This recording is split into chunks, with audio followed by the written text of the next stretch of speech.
ќе кажам што значи ако може и вонредната состојба, севкупно во државата, заради тоа што една од причината е заради економските мерки.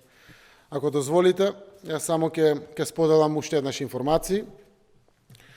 Значи, согласно најновите информации од Министерството за здравство, бројот на заболени до денеска во 12 часот е 35 и сите се во добра здравствена состојба. Тоа е охрабрувачки. Имам целосна доверба дека медицинскиот персонал е посветен на зачувување на нивното здравје.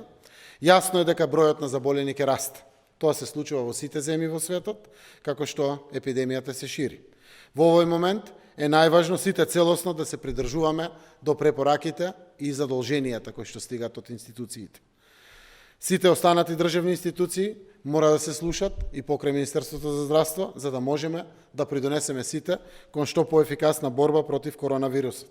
Апелирам до граѓаните особено да се придржуваат до препораките и задолженијата од Министерството за здравство во однос на заштита на здравјето, на лекарите и медицинскиот персонал. Тие се столбот на земјата во овие моменти и мора да бидат здрави, за да може да се грижат за јавното здравје. Ќе искористам овде можноста да кажам што значи вонредна состојба. Очекуваме да се прогласи вонредна состојба и еве ќе испратам една порака до граѓаните. Во секоја криза лежи нова можност, вели една кинеска поговорка. Вонредна состојба прво ќе значи да се средиме сите малку повеќе, да бидеме посериозни и поодговорни и како луѓе и како институции. Да има ред, да има дисциплина. Да се спроведуваат и почитуваат врските кои ги даваат институциите, а сите институции да бидат уште поодговорни и попрофесионални. Кон граѓаните, кон субјектите правни, како што и во моментот одличен пример е здравството, а и другите институции кои што асистираат.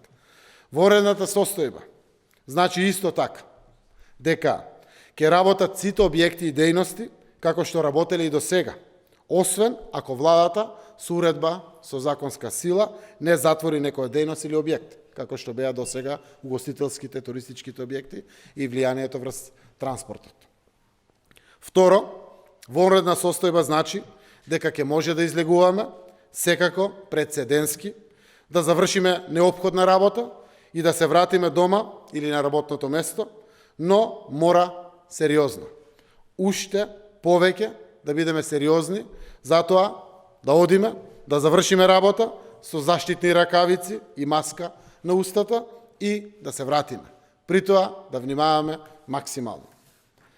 Исто така, дали смеат старите луѓе да излегуваат? Да, смеат старите луѓе да излегуваат, но доколку мораат да завршат одредена работа, препорака сериозна е да си седат дома, доколку не мора да излегуваат, да се обратат до својата матична општина и да побарат волонтери кои што се обучени и заштитени да им асистираат при завршување на самата потребна работа за старите луѓе.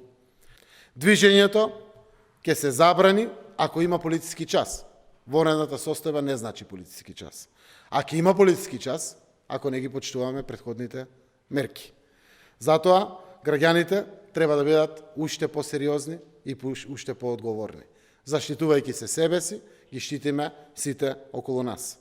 Секако, владата ќе може да носи уредби со законска сила и тоа ќе се употреби исклучиво транспарентно за заштита на здравјето на граѓаните и секако за спроведување